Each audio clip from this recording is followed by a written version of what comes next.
YS Jaganmohan అనే నేను జగన్మోహన్ రెడ్డి అనే నేను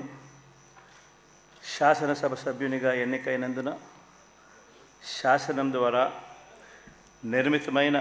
భారత రాజ్యాంగం పట్ల నిజమైన విశ్వాసం విధేయత చూపుతానని, భారతదేశ సార్వభౌమాధికారాన్ని సమగ్రతను కాపాడుతానని,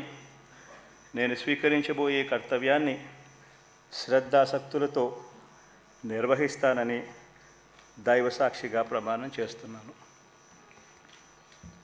ఆంధ్రప్రదేశ్ శాసనసభ సభ్యుడైన వైఎస్ జగన్మోహన్ రెడ్డి అనే నేను సభా నియమాలకు కట్టుబడి ఉంటానని, వాటిని అనుసరిస్తానని, సభా మర్యాదలను పాటిస్తానని, సాంప్రదాయాలను గౌరవిస్తానని